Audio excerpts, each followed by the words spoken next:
আমি মন্ত্রীর পাশাপাশি আমি নিজে আমার এই বছর আমার নিজেরও 40-50টা গরু হয়তো আমি বিক্রি করব আমার জবাইয়ের পরেও।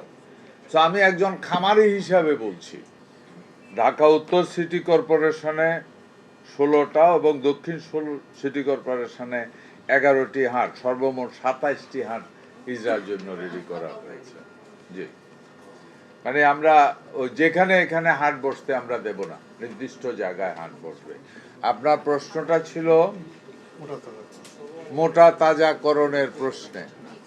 ওয়েল, মোটা তাজাকরণের বাংলাদেশে এই ধরনের কোনো রকম মোটা তাজাকরণের কোনো ধরনের কোনো ইনজেকশন বা কোনো ভ্যাকসিন অফিসিয়ালি বাংলাদেশ গভর্নমেন্ট কোনো দিনই ইম্পোর্ট করেনি, এখনো করে না। যদি এটা আসে, এটা চোরাই পথে আসে, এবং চোরাই পথে বর্ডার ক্রস করে আসাও ভেরি ডিফিকাল্ট, কারণ আমাদের কাস্টম অনেক স্ট্রং, এটা হওয়ার কথা না। এবং আমি মনে প্রাণে বিশ্বাস করি এটার সংখ্যা যদিও হয়ে থাকে খুব বেশি না। আর আপনাদের অবগতির জন্য জানাচ্ছি, আমি একজন ফার্মার হিসাবে বলছি, আমি মন্ত্রীর পাশাপাশি আমি নিজে আমার এই বছর আমার নিজেরও 40-50টা গরু হয়তো আমি বিক্রি করব আমার জবাইয়ের পরেও। তো আমি একজন খামারি হিসাবে বলছি, মানুষ সচেতন, যারা ফার্মার তারা সচেতন, যারা এই মুহূর্তে ফার্মিং করে এদের ভিতরে ম্যাক্সিমাম ইয়াং এডুকেটেড ছেলেবেলেই ফার্মিংয়ে ঢুকছে।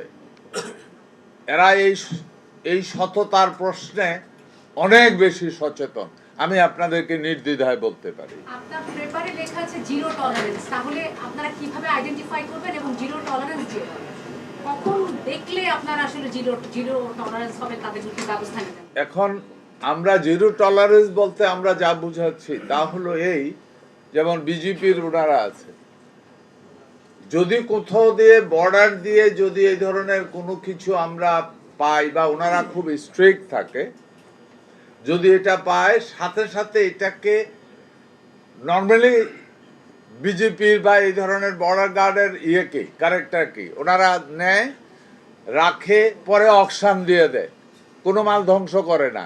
এই একটা মাত্র পণ্য পাওয়ার সাথে সাথে এটাকে ধ্বংস করা হয়, এটাকে অকশনে দেওয়া হয় না। মাননীয় মন্ত্রী, এবারে চাহিদা কত আর আপনাদের প্রস্তুত আছে কত? আমি বলেছি বর্ডারটাকে আপনারা কিভাবে কন্ট্রোল করবেন?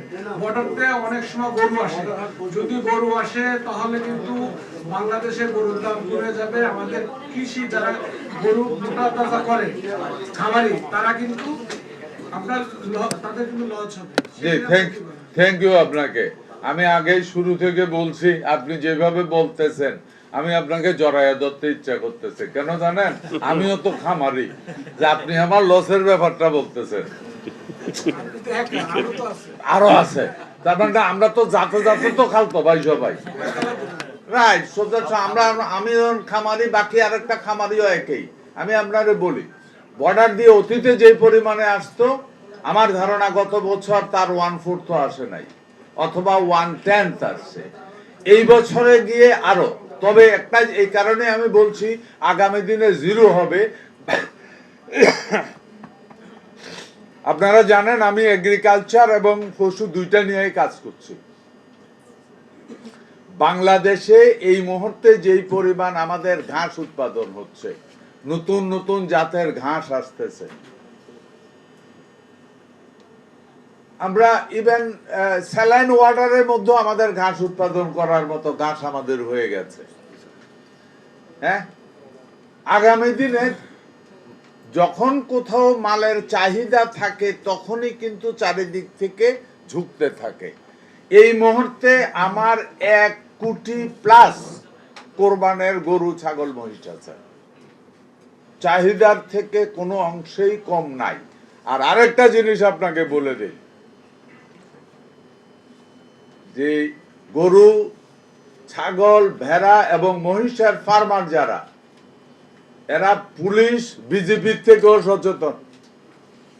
গরু নামতে লাগলে হেরা উল্টা দৌড়ানো শুরু করে, এটি আবার জায়গায় উঠাইয়া দেয়। আমি যা বলতে চাচ্ছি, মানুষ সচেতন, এবং এখন এখানে যে সমস্ত ফার্মিং হচ্ছে আধুনিক পদ্ধতিতে একেবারে এ গ্রেড মাংস হয়। তারপরও আমরা সবাই তো মানুষ, কেউ তো ফেরেশতা না, খারাপ থাকতেই পারে, তবে এটার পার্সেন্টেজ মাইক্রোস্কোপিং আমি বলবো।